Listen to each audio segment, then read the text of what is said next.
the old Ezra Pound triad. You know, there's phanopoeia, melopoeia, and logopoeia. And the phanopoeia is the way it looks on the page. And I bring hieroglyphs to that and drawings and stuff. And melopoeia is how it sounds.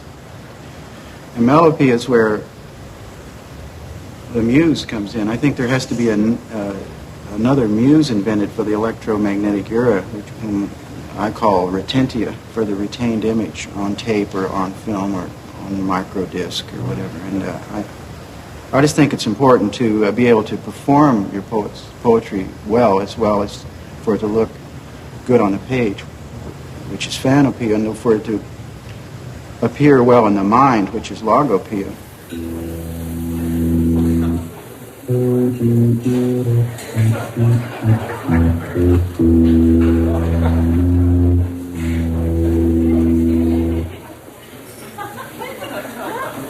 That's called a talking tie. It just goes back to performing. In ancient times, they had a little 4 or 7 string tortoiseshell lyre with the tortoiseshell as the sounding board and little cow horn or wooden arms, and then a crossbar for the strings. And the poet would sit there with a plectrum or something to strum his keys, the strings, and would perform his poetry. And it was this hypnotic, riverine type of verse that people would listen to for hours and hours. These dactyls, da da da da da da da da da da da, you know, and they would listen to it over and over. And I was interested in kind of building a modern instrument, electronic instrument that was small and wouldn't overwhelm the poetry. So I got these little tune synthesizers, 2 of them, one for each hand, with the keyboards on the fingers. The genius was 81.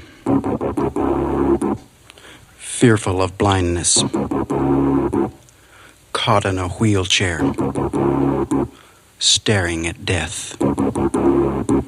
But the angel of mercy gave him a year to scissor some shapes, to soothe the scythe. One must study an object a long time, the genius said, to know what its sign is.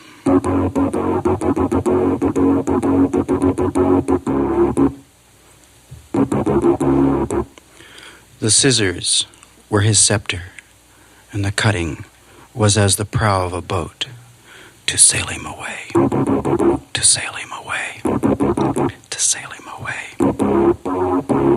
There's a photograph which shows him sitting in his wheelchair, barefoot touching the floor, drawing with crisscross steel a shape in the gouache.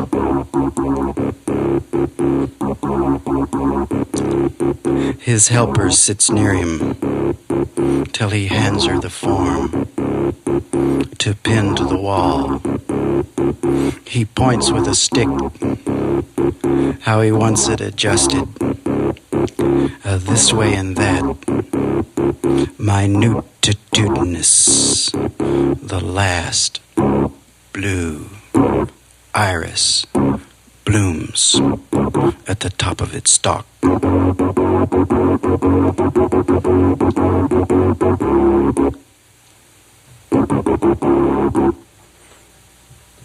Scissor, scepter, cutting, prow, scissor, scepter, cutting, prow, scissor, scepter, cutting, prow.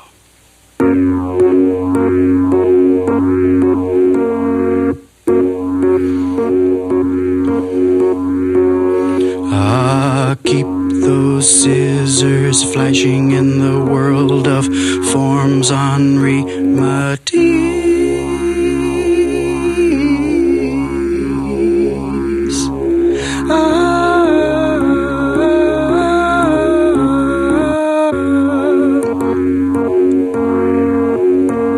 The cutting of the scissor was the prow of a boat to sail him away. The last blue iris blooms at the top on a warm spring day.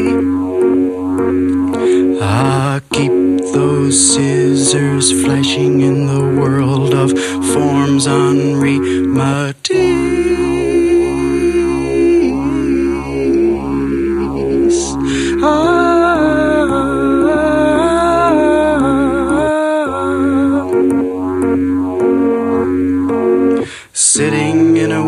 chair, barefoot touching the floor.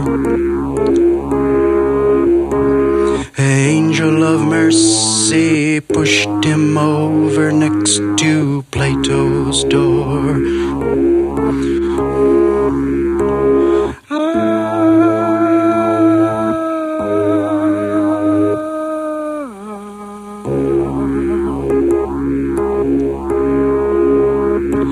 Scissor, scepter, cutting prow.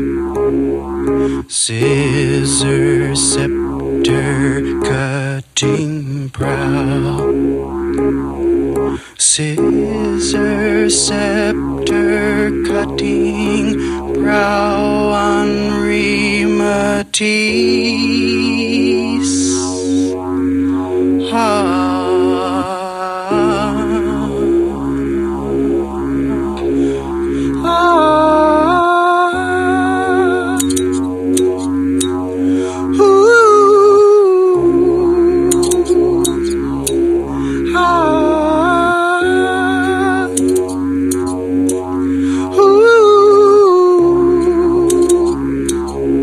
Henri Matisse.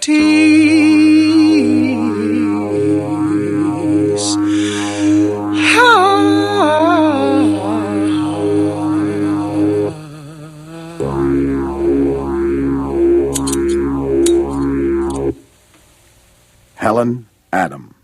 Cheerless